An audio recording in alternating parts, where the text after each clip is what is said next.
Hello everyone and welcome back to Closets Gaming. Today we are going to take a look at Celeste. This action platformer from Mad Makes Games Incorporated promises a narrative-driven single-player adventure inspired by the games of old, with a great story and amazing characters. Whether it can deliver on these promises is the question we will try to answer today. Celeste is available on Steam for €19.99, with a regional equivalent. When I first initially saw Celeste in the Steam store, I sort of glanced over it. You know, it looked like just another pixel art platformer, and I've seen tons and tons of those, and usually they were quite average at best. But then I started to hear about Celeste from my friends and read about it online. Then I decided to give it a try myself, and I haven't regretted it. So let's start with the gameplay as we usually do. Celeste, at its core, is a pretty simple game. The amount of mechanics at your disposal doesn't really seem that huge. You can move, you can jump, you can dash, and you can climb. That's really about it. But there's a huge variety of ways you can use these mechanics to actually traverse the levels. And with every chapter you finish, new mechanics get introduced. Let me give you an example. As you progress, you will encounter these balls that if you jump into, they will spit you out in the direction you're aiming in. And there are more of these mechanics inside each chapter that get introduced. I'm not gonna claim I loved all of them, for sure not. I especially grew to hate one of the last ones where you collect a feather and it allows you to essentially fly for a moment. But that really wasn't the fault of the game, it was more my own fault for being bad with a controller. I do have two complaints about these mechanics that are introduced throughout the chapters though. They aren't explained particularly well. Some of them don't really need it as they're fairly obvious, like springs for example. What would you expect a spring to do other than spring you away? But I, for example, had a huge problem getting through one section of a chapter where I needed to use the feather that was already mentioned to get through it. I was for once doing fine navigating through the maze it required me to go through, but the feather kept bearing off before I got far enough to jump to safety. I actually had to look at a walkthrough video and when I watched it, it seemed to me that he was moving much quicker and getting much further than I was. Turns out, you need to be constantly pushing in the direction you want to be moving in to get that full speed. But that's never mentioned anywhere. The other complaint I have is about the mechanics. Apart from the very last chapter, you never get to see a combination of them.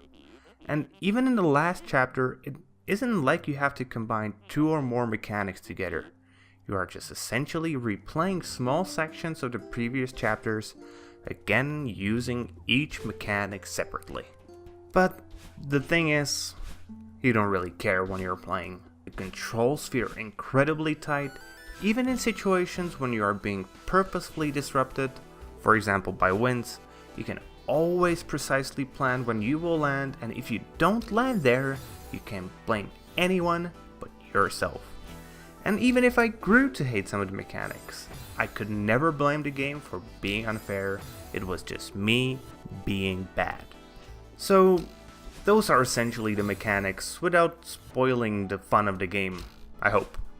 Let's now take a look at the length of the game. Celeste has 7 basic story chapters and 1 extra chapter for you to do once you finish the main story and collect specific keys in the basic story chapter. But that's not all.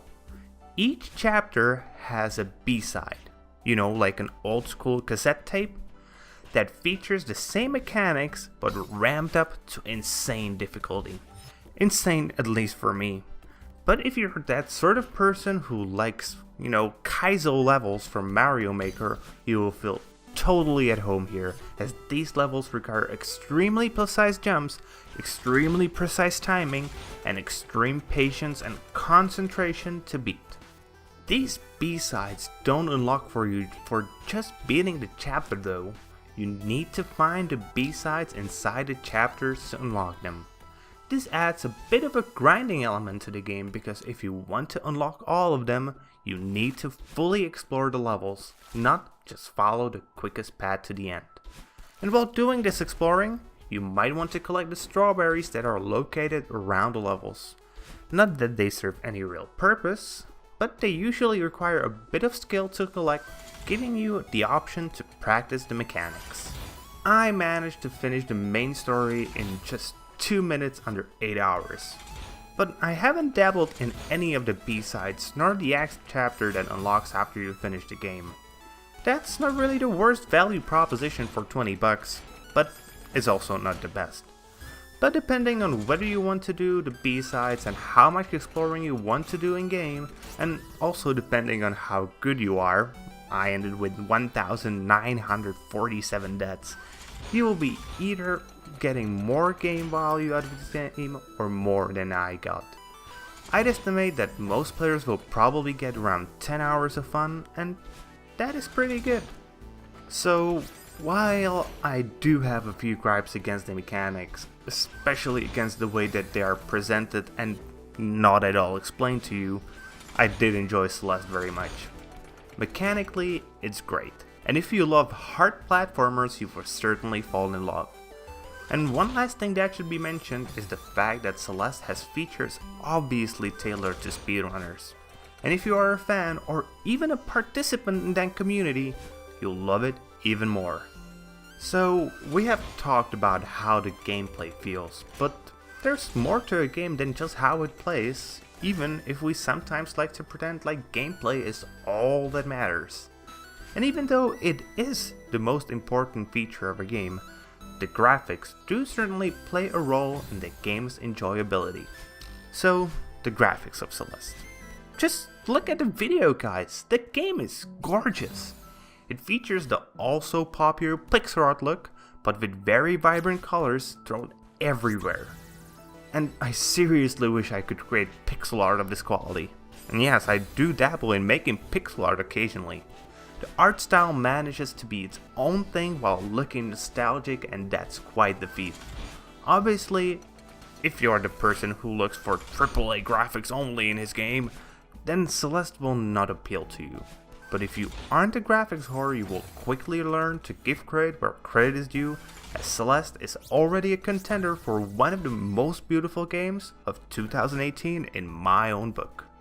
Another, pretty surprisingly for the genre, big part of Celeste is the story. As always, I will try to avoid spoilers, but essentially you're playing as Madeline, or a character of your naming, a girl who decided she will climb a mountain just to prove that she can do it. And pretty unfortunately for her, she decided to climb Mount Celeste, this weird ass mountain that can manifest many different things and weird things. And as much as I didn't like the story in the beginning, as characters, especially Madeline, didn't appeal to me, I actually grew to like it in the end. Without spoiling much, Madeline starts out as a pretty typical millennial. But over the course of the game, she does actually evolve into a person I'd say I could potentially hang out with. If you're going to play the game for the story, don't just look it at face value. Be sure to look a bit deeper into it and be patient, as it takes a bit of time to actually get rolling. Now on to the music in Celeste. And it's great. I especially love the fact that the B-sides do have their own special soundtrack, sort of continuing that fantasy that they are the other side of the cassette tape. And while it isn't the type of the soundtrack I put into my music library to listen to outside of the game, it honestly is one of the best soundtracks. Performance-wise, Celeste ran like a hot knife through butter. I haven't experienced a single crash, nor a bug. So, in conclusion, Celeste is an awesome and hard platformer, just as it advertises. If you're a person who likes platformers and challenges, you should certainly put Celeste into your gaming library. And if you're a person who likes speedruns and or Kaizo levels from Mario Maker, you probably already have it in your library. But If by chance you don't, put it there right now. The story, the graphics, and music only increase the enjoyment you will get out of the game, though you might feel like it takes too long to get going, but in the end, it is worth it. The value is also pretty nice, especially if you're a completionist, though if you are not, you might want to wait for a small sale, as 20 bucks isn't the smallest amount. So that's it for today, guys. I hope you liked the review, and if you did, please consider liking the video and subscribing to my channel. And comment if you had something you would like to add. See you guys later with more gaming content.